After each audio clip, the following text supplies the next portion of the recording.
Bonjour à tout le monde. Alors, on se retrouve aujourd'hui pour une vidéo pour parler de deux livres. Alors, c'est un peu le moment ou jamais. C'est des livres qui vont s'inscrire, ils sont ici, qui vont s'inscrire dans l'hyperactualité. C'est le moment d'en parler. Et donc, je les ai lus il n'y a pas très longtemps pour le plus petit et l'an dernier, fin d'année, ça devait être au mois de décembre, pour le plus volumineux. Donc ces deux livres, on est aujourd'hui plongé dans des livres d'histoire. Et quelle histoire? L'histoire de la France, et on pourrait donc même ajouter l'histoire glorieuse de la France. Alors pourquoi d'hyperactualité? Bon, évidemment, ça n'aura sûrement échappé à personne qui suit ce qui peut se passer en ce moment. Eh bien, parce qu'on va parler de l'empereur, on va parler de Napoléon Bonaparte. Deux livres, je voulais en savoir plus.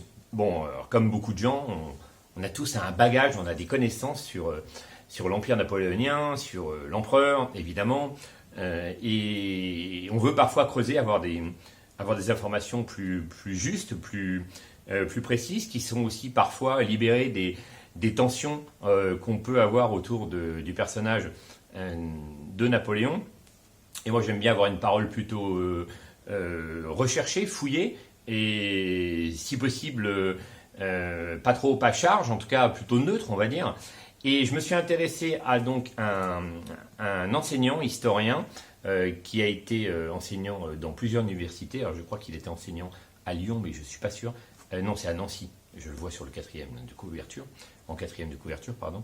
Donc à Nancy, et qui est encore aujourd'hui enseignant à la Sorbonne.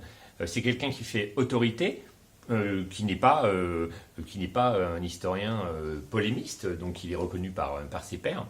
Et donc il s'agit de Thierry Lens. Thierry Lens, il a déjà écrit un grand nombre de livres d'histoire et beaucoup de livres sur Napoléon, sur cette période. Et donc voilà, là je voulais deux livres à la promesse différente, j'en attendais des choses différentes. Un livre extrêmement détaillé sur une période précise, c'est un peu le hasard. Je me suis dit, quitte à m'intéresser davantage à cette période juste après la Révolution, autant commencer par les premiers temps de Bonaparte, commencer par le consulat, c'était intéressant. Et donc ce livre que je vais vous présenter tout de suite, donc le Grand Consulat, donc Thierry Lens, on est aux éditions Fayard, pardon. Alors je ne me souviens plus, c'est un livre je vais vous dire de quelle année, il commence à dater je crois, c'est avant les années 2000 il me semble. 1999, voilà. Donc ce livre qui est assez volumineux, on a énormément d'informations dedans, ne s'intéresse qu'à la période du consulat, 1799-1804, donc la prise de pouvoir, un petit reflet, là il n'y en aura plus, la prise de pouvoir de Napoléon, donc on le suit général jusqu'à l'avènement de l'Empire, et on est donc avant la période de l'Empire. C'est ça qui est intéressant. C'est une promesse de l'auteur dans son introduction de s'intéresser en détail à cette période, d'essayer de lui donner un angle différent en fouillant davantage autour de l'empereur plutôt que de ne s'intéresser simplement au consul. Voilà, il veut, cet auteur, nous montrer également qui il y a autour de Bonaparte, qui est-ce qui l'aide, qui est-ce qui gravite autour de lui, quels sont les rôles de chacun.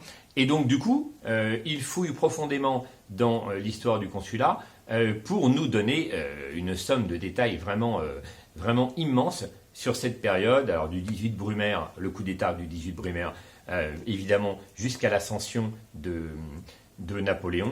Et c'est une promesse tenue. Alors le livre est vraiment extrêmement bien écrit. Évidemment, on sent l'affection de l'auteur pour son personnage et pour la période, parce que je le dis encore, on s'intéresse à Napoléon Bonaparte, mais on est surtout plongé dans l'histoire de France. Donc évidemment, on a une somme d'informations importante sur un tas de gens, dont certains, je l'avoue, dont je n'avais strictement jamais entendu parler. Je ne suis pas un expert en histoire, j'adore l'histoire, mais si on doit commencer à fouiller toutes les périodes et à les retenir par cœur, c'est trop compliqué quand on n'est pas un professionnel. Donc je connais les grandes lignes de l'histoire, évidemment. C'est pour ça que c'est intéressant de se plonger dans ce genre d'ouvrage qui va pouvoir nous en révéler davantage sur une période très précise. Là, on est quand même sur 5 ans, c'est pas très très long. Et on a un livre avec énormément d'informations à ce sujet. Alors, ça ratisse extrêmement large, évidemment, sur les aventures et les mésaventures de la France à cette époque. On nous donne quand même des informations un peu plus personnelles sur Napoléon. Alors je vais vous en citer, j'ai noté plusieurs références, mais je vais vous citer un seul exemple pour vous lire un petit passage, comme je le fais de temps en temps. Ça donne un peu la teneur du texte. Et là, on va s'intéresser à un épisode qui concerne Napoléon et Napoléon Bonaparte et la franc-maçonnerie, ses rapports avec la franc-maçonnerie, qu'est-ce qu'il pouvait en penser. Donc on a un chapitre qui n'est pas très long, mais en tout cas il a le mérite de préciser les choses, ça c'est intéressant. Alors ça va être très court, je vous fais un petit extrait rapide. Donc là on est aux 2 tiers du livre, et on s'intéresse donc, on est vers 1802 à peu près, et on s'intéresse au rapport on est à 1802 précisément, et on s'intéresse au rapport de Bonaparte avec la franc-maçonnerie. Alors que nous dit Thierry Lenz à ce sujet? Alors évidemment, là on nous parle juste en amont du passage que je vais vous lire, de la fragilité de la franc-maçonnerie qui est un peu moribonde à ce moment-là, des tensions entre les différentes loges, et on s'intéresse à ce que va penser le futur empereur de cette confrérie. Dès son avènement, et dans son souci obsessionnel de contrôle de la société, Bonaparte conçut les avantages qu'il pourrait tirer d'une mainmise sur la franc-maçonnerie. Jusqu'à ce moment, celle-ci avait favorisé en son sein le brassage entre ordres ou classes et la confrontation non violente des idées les plus diverses, tout en refusant l'allégeance à quelque pouvoir que ce fût. En échange de sa véritable renaissance, Bonaparte proposa de transformer, entre guillemets, les enfants de la veuve en regroupement de notables placés sous le contrôle direct du gouvernement. De nombreux personnages de l'entourage du premier consul étaient initiés. Lui-même le fut probablement durant la campagne d'Égypte, sans qu'aucun document puisse pourtant l'établir de façon certaine. Mais cet homme, si soucieux de son image dans l'opinion, laissa tant dire qu'il était un, entre guillemets, frère, que les spécialistes de l'histoire maçonnique nourrissent peu de doutes sur son affiliation. Lebrun, Fouché, Talleyrand et de nombreux autres ministres, des conseillers d'État, des préfets, des magistrats, des officiers supérieurs, sans oublier les frères de Bonaparte, et aussi Joséphine était franc-maçon. C'était surtout Cambacérès, ami de Retier de Montalot, qui apparut comme le protecteur et le médiateur de l'ordre des francs-maçons. Voilà, je ne vais pas vous en dire plus, ça continue sur plusieurs pages. Alors, là, c'est une toute petite information, ce n'est pas le cœur du sujet du livre, mais évidemment, c'est une période beaucoup trop dense pour en parler pendant... Enfin, disons que ça mériterait 1 heure de commentaires, ce genre de livre, au minimum. Or, je ne peux pas entrer dans tout le détail de cette aventure. J'ai vraiment été séduit par la plume de Thierry Lenz. Il écrit vraiment très bien. On a affaire à quelqu'un qui a le goût des mots, le goût des jolies phrases. Et d'après ce que je sais, parce que j'avais quand même fait une petite étude sur lui avant, je le disais tout à l'heure en préambule, voilà, il n'y a pas vraiment de polémique autour de cet auteur. On peut lui faire confiance. C'est un universitaire de renom, il est très connu dans le milieu des gens qui travaillent sur cette période et sur Napoléon Bonaparte. Et le choix a été fait un peu au hasard et en fait, je regrette, je ne regrette vraiment pas cet achat. C'était un livre vraiment passionnant. Alors, si vous voulez absolument comprendre le début de l'ère napoléonienne, en en retirant vraiment un grand nombre de détails, ça fourmille de détails, c'est passionnant, eh bien je pense que ce livre, il est parfait. Bien sûr, ça n'est pas un résumé de l'époque. On est vraiment sur un travail fouillé qui mettra en avant un tas de personnages autres que le futur empereur. Alors, pour continuer dans la même veine, moi je voulais un autre ouvrage beaucoup plus généraliste, parce que j'aime bien avoir un ouvrage qui me permet d'y revenir régulièrement. Ce genre de livre, c'est génial. Mais je le relirai sans doute un jour dans ma vie, c'est possible. Le problème, c'est qu'une fois qu'on l'a terminé, on a déjà une grosse somme de travail. Je dis travail parce qu'on n'est pas dans de la lecture de distraction, il faut se concentrer un minimum. Moi, il y a des choses qui m'échappent, j'ai pas la culture historique assez approfondie pour tout saisir. Donc parfois je m'arrête, je vais chercher sur internet et j'essaie d'approfondir certains sujets, même si évidemment c'est déjà très précis. Malgré tout, il y a de temps en temps des sujets qui nous échappent, donc je vais essayer de recontextualiser, de voir quel est le personnage. Ceci dit, Thierry Lenz, il essaie vraiment de contextualiser, ça c'est vraiment intéressant. Mais ça nécessite vraiment une recherche, un travail.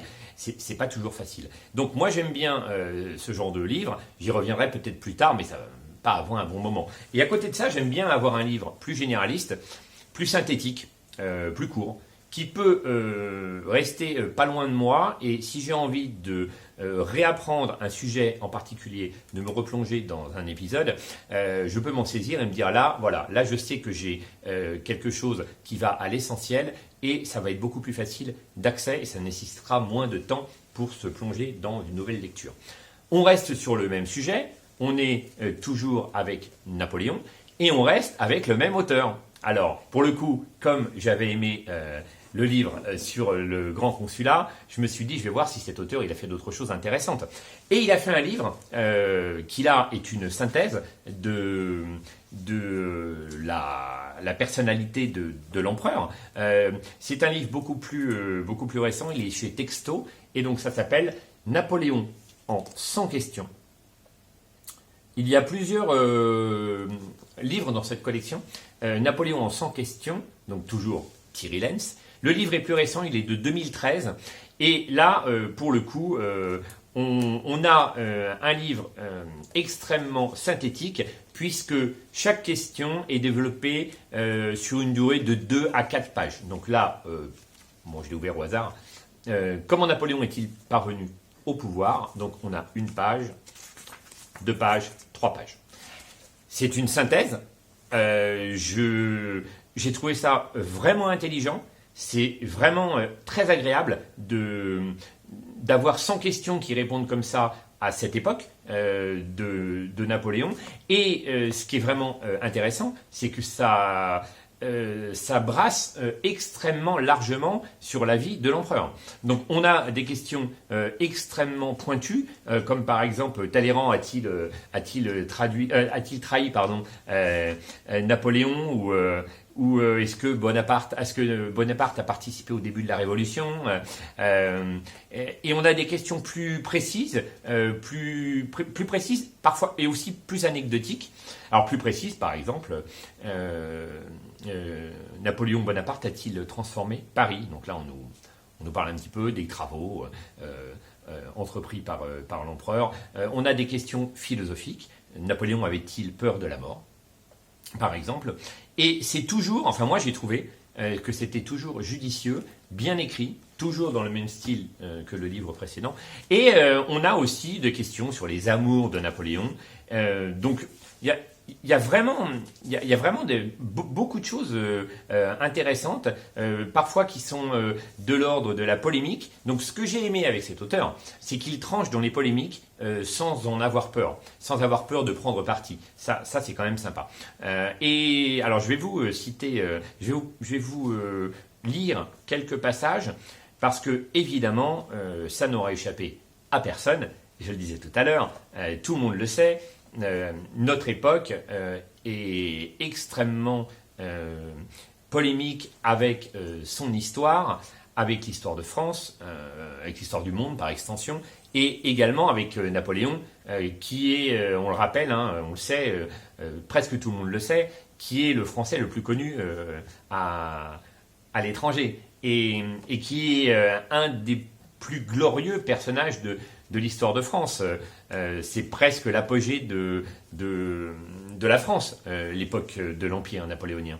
Et donc, il y a beaucoup de problèmes, évidemment, avec Napoléon Bonaparte qui apparaissent dans notre époque, essentiellement des problèmes éthiques, des problèmes de moralité qui sont anachroniques, mais qui, en tout cas, sont au cœur de nos années qu'on vit. Là, c'est pas d'aujourd'hui, ça fait déjà une petite dizaine d'années que ça court, et ça s'amplifie aujourd'hui. Alors, ce qui est intéressant, c'est justement d'avoir un auteur qui réussit à argumenter historiquement. Thierry Lenz le fait toujours. Ses livres sont enrichis de bibliographies. Alors, sur ce livre, il y a une grosse bibliographie très très intéressante pour les gens qui veulent en savoir plus. Et donc voilà, la plume est claire. L'homme sait où il va, il sait ce qu'il va dire, et il ne navigue pas entre deux eaux pour essayer d'éviter des obstacles. Alors, je vais vous citer, justement, vous lire un petit chapitre qui fait partie de ces grandes polémiques qu'on accorde, qui se font autour de Napoléon. Alors, ce chapitre, c'est le chapitre 29, et ça s'intitule « Napoléon a-t-il voulu organiser, entre guillemets, le génocide des Noirs ?» Donc, on nous parle des révoltes qu'il y avait à Saint-Domingue et ailleurs à cette époque. Donc, je vais pas vous lire tout le chapitre, mais juste un petit exemple d'une conclusion à laquelle arrive donc Thierry Lenz. Alors, en préambule, évidemment, il nous fait un résumé de la situation historique, ça, il contextualise toujours. Et il mâche pas ses mots, là, sur ce chapitre précis. Évidemment, on nous parle des massacres. On nous parle de Rochambeau qui a massacré pas mal de gens dans les Antilles. Donc Thierry Lenz, il n'essaye pas de cacher sous le tapis des faits dérangeants. Pas du tout, il expose les faits. Et il en arrive à l'avis de Napoléon Bonaparte sur le sujet. Alors, donc là, on est en 1801. En raison de l'éloignement, Bonaparte n'a donné aucun ordre de massacre, même s'il sait que la reprise des colonies ne peut se faire sans que le sang coule. Toutefois, lorsqu'il apprend le comportement de Rochambeau, il lui fait adresser de sévères reproches. De même, il n'emploie plus les responsables des exactions jusqu'au tournant de l'Empire en 1810, date à laquelle il aura besoin de tous ses officiers. Il ne va pas cependant jusqu'à les désavouer publiquement. Il ne peut donc pas plaider l'innocence. Mais il n'a pas cherché à organiser le génocide, entre guillemets, dont il est accusé. Il n'est pas plus raciste que la majorité de ses contemporains, pour qui la question de l'esclavage n'est pas prioritaire. Le sujet est lointain et ils en ignorent les aspects humains. Aucun esclave n'est présent en métropole et moins de 10 000 hommes de couleur y vivent. Il convient de noter que la Grande Armée comptait dans ses rangs non seulement des généraux noirs ou mulâtres, mais aussi des bataillons entiers issus de recrutements coloniaux. L'un d'eux s'illustrera lors de la campagne de 1805. Conscient des difficultés rencontrées par ces hommes pour résister au climat du centre de l'Europe, Napoléon demanda à son frère Joseph, roi de Naples, de les enrôler. Donc voilà, rétablissement d'une vérité, en tout cas de l'avis de l'auteur. Alors il explique évidemment qu'il est en contradiction pour le coup avec un autre auteur qui s'appelle Claude Ribes, qui a fait un livre sur les crimes de Napoléon, je crois que ça s'appelle comme ça, et il explique en préambule de ce chapitre qu'il n'est pas du tout en accord avec cet auteur, qu'il pense que c'est anachronique comme analyse. Donc voilà, là on est dans l'histoire difficile, brûlante, qui réveille les passions des uns et des autres. Mais parfois, on est dans des questions beaucoup plus légères. C'est ce qui fait vraiment, vraiment l'intérêt de ce livre. Et alors, tout petit chapitre, là je vais vous le lire en intégralité, il est vraiment très court. Il fait 1 page et demie.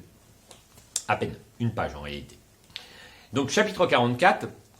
Pourquoi Napoléon mettait-il la main dans son gilet? Alors, petit hommage à l'empereur, aujourd'hui, j'ai un gilet. Mettez un bicorne sur votre chef et enfilez une redingote. Vous commencerez à ressembler à Napoléon. Placez votre main dans votre gilet, la ressemblance n'en sera que plus flagrante. Il est parfois convenu que l'habitude de Napoléon de passer les doigts de sa main droite dans les boutons ouverts du gilet qu'il porte sous son habit était due au fait que son estomac le faisait souffrir. C'est vrai qu'on entend tous ça. En réalité, ce geste, qu'il renda si célèbre, est avant lui, comme à son époque, très commun pour deux raisons indissociables. D'abord, il est en ce temps-là malséant de laisser pendre ses bras le long de son corps sans trop savoir qu'en faire. Par ailleurs, les culottes ou les pantalons étaient dépourvus de poches. Et il serait inconfortable et tout aussi mal élevé d'y fourrer les mains. Il est fréquent de tenir ces dernières dans son dos ou, variante médiane, jugée plus élégante, d'en placer une dans son gilet et l'autre derrière le dos. Donc voilà, il reste une petite partie, je ne vous lis pas tout. Donc voilà, là on a aussi ce genre de questions sur Napoléon. Et c'est vraiment sympa pour le coup d'avoir toutes ces informations, de l'anecdote personnelle à l'enjeu historique. Il y a un chapitre au tout début qui nous explique quand Napoléon a fait l'amour pour la première fois. Voilà. Question people. Mais tout ça est savoureux en fait de partir sur les traces de ce personnage immense de l'histoire de France et d'aller dans tous les domaines de sa vie. Moi, c'est ce qui m'a vraiment passionné. Ce livre, je le relirai. Il y a des chroniques que j'ai déjà lues 2 fois parce qu'elles étaient savoureuses ou parce que je voulais mieux les comprendre. Et évidemment, ça donne envie parfois de se dire « Ah bah je vais peut-être m'intéresser à ce domaine précis de l'empereur plutôt que d'aller lire un livre généraliste de plus qui ne m'en dirait pas plus que les précédents que j'ai déjà parcourus. Là c'est vraiment la pêche, ce genre de livre. 100 questions, c'est énorme. En même temps, le livre est très court. Il fait seulement 240 pages. Et ça suffit parce que justement, avoir 3-4 pages sur chaque question, ça nous permet de savoir si on a envie ou non de creuser sur ce sujet. Alors à la fin, il y a une petite chronologie complète qui fait quelques pages sur la naissance de Napoléon en 1769 jusqu'à la fin. Évidemment, la mort, c'était il y a quelques jours, c'était le 5 mai 1821. Donc, à Sainte-Hélène, évidemment. Alors oui, à propos de Sainte-Hélène, aussi une petite chronique très très intéressante. Il y a une petite polémique sur Napoléon il y a quelque temps à propos de son corps. Est-ce qu'il est vraiment aujourd'hui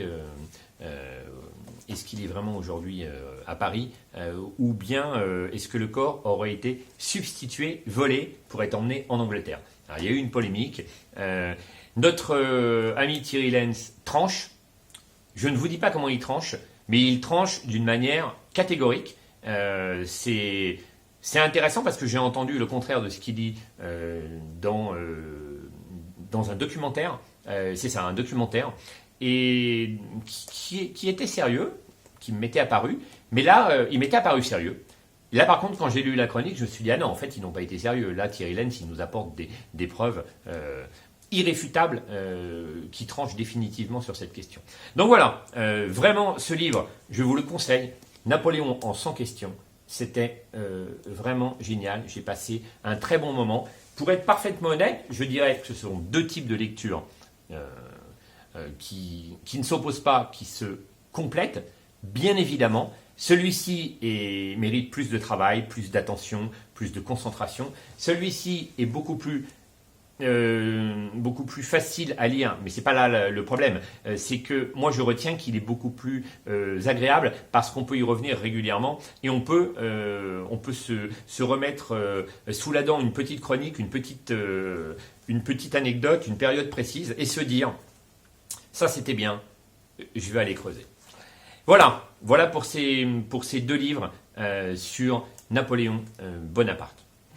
J'espère que ça vous aura donné envie de les lire. Je vous conseillerais en premier celui-ci évidemment. Et pour les gens qui voudraient vraiment, vraiment creuser, vous pourrez éventuellement vous orienter vers celui-ci.